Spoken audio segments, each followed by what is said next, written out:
Guys, welcome back to my channel. তো আজকে আমি তোমাদের সামনে সুন্দর একটি আসনের ডিজাইন নিয়ে এসেছি। দেখো, আমি প্রথমে একটা বিন্দুতে ফোঁড়টা তুলে নিলাম, এরপর নিচের দিকে 5টা বিন্দু কাউন্ট করে নিয়েছি। 5টা বিন্দু কাউন্ট করে নিয়ে একটা স্টিচ করে নিলাম। ঠিক তার সেকেন্ড যে স্টিচ করছি সেটা দেখো, তার পাশের বিন্দুর থেকে আবার নিচেও সেম রেখে 5টা বিন্দু নিয়ে একটা স্টিচ। এইভাবে পরপর দেখো আরও একটা স্টিচ করে নিয়ে টোটাল 3টে স্টিচ করে নিলাম। এরপর ওপরের দিকে দেখো তোমরা, ওপরের দিকে কিন্তু আরও 5টা বিন্দু কাউন্ট করে নিয়েছি। 5টা বিন্দু নিয়ে আবারও একটা স্টিচ করে নিয়েছি। এর পাশাপাশি ওপর নিচ সেম রেখে দুটো স্টিচ করে নেব। টোটাল 3টে স্টিচ। আবারও দেখো, ওপরের দিকে 5টা বিন্দু কাউন্ট করে নিয়েছি। এইভাবে আরও 3টে স্টিচ করে নেব, দু সাইডে সেম রেখে। আর আমি এখানে মেরুন কালারের উল ইউজ করেছি, তোমরা তোমাদের পছন্দ মতো কালার ইউজ করবে। এইভাবে তৃতীয় স্টিচটা করে নিলাম। এরপর দেখো, আমরা বাম দিকে চলে এসেছি। বাম দিকেও তাই, ওপরের দিকে 5টা লাইন কাউন্ট করে নিয়েছি। 5টা লাইন কাউন্ট করে নিয়ে একটা স্টিচ করে নিলাম। এর পাশাপাশি আরও দুটো স্টিচ করে নেব, ওপর নিচ সেম রেখে। আবারও ঠিক পাশের লাইনে ওপরের দিকে 5টা ঘর কাউন্ট করে নিচ্ছি।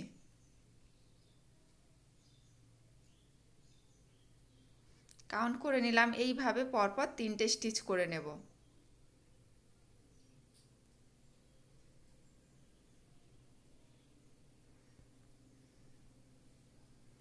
এরপর নিচের দিকে চলে আসব। নিচের দিকে 5টা লাইন কাউন্ট করে নেব।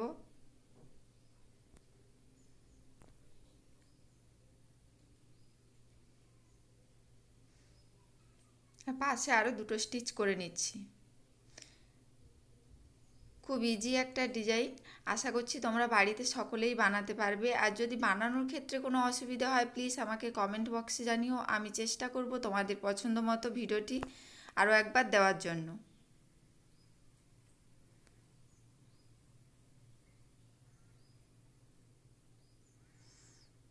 এরপর দেখো, ডান দিকে ফোঁড় তুলব। নিচের দিকে দেখো আরও 5টা লাইন কাউন্ট করে নিয়েছি। এইভাবে পরপর 3টে স্টিচ করে নেব।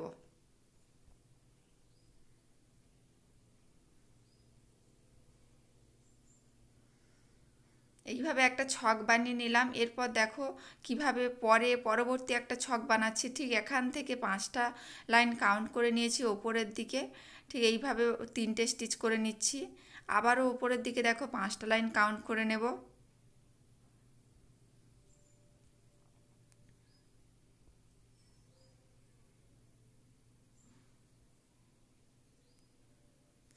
এক্ষেত্রে তোমরা 7টা লাইন নিয়ে করতে পারো কিংবা 9টা লাইন নিয়ে করতে পারো, সেক্ষেত্রে ডিজাইনটি একটু বড় হবে।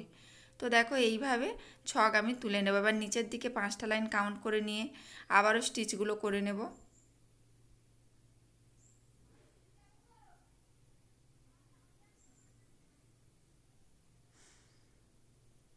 এরপর এখানে চলে আসি। এর মাঝে যে গ্যাপ আছে, এখান থেকে আমি একটা ইয়েলো কালারের উল নিয়ে নিয়েছি। এরপর দেখো, ঠিক এখানে আর কাউন্ট করার প্রয়োজন নেই। দেখো, মাঝখানে কিন্তু 3টে স্টিচ হবে, সেই রকমভাবে এখানে গ্যাপ আছে। আবার এখানে চলে আসি। দেখো, পরপর 3টে স্টিচ করে নিচ্ছি।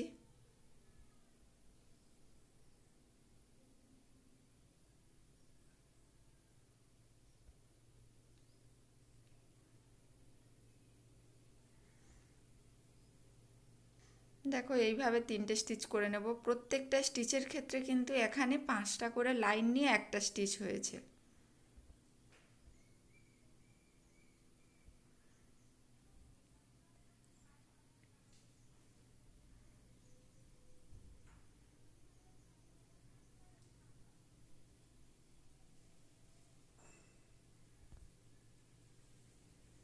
এরপর এখানে চলে আসি। ঠিক ইয়েলো কালার দিয়ে সেম প্রসেস মেনটেন করে আমি এটা ভরাট করে নেব। আমার এই ডিজাইনটি কেমন লেগেছে তোমরা প্লিজ প্লিজ কমেন্ট করে জানিও। যদি ডিজাইনটি ভালো লেগে থাকে অবশ্যই আমার চ্যানেলটিকে সাবস্ক্রাইব করে দিও এবং পাশে থাকা বেল আইকনটিকে প্রেস করে দিও, যাতে এইরকম অনেক নতুন নতুন ডিজাইন তোমরা পেয়ে যাবে। দেখো এখানে আমি ভরাট করে নিলাম। এর ফাঁকেও দেখো 3টে স্টিচের একটা গ্যাপ আছে। দেখো এখানে আমি গ্রিন কালারের উল ইউজ করেছি। দেখো 3টে স্টিচ হবে, এখানে আর কাউন্ট করার কোনো প্রয়োজন নেই।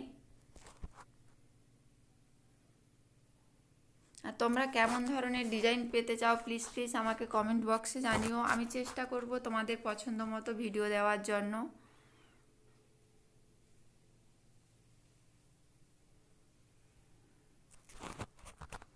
এইভাবে আমি আসনে যতটা প্রয়োজন ততটাই বানিয়ে নিয়েছি। তোমরা ভালো থেকো, সুস্থ থেকো। নেক্সট আর একটা নতুন ডিজাইন নিয়ে চলে আসবো। তাহলে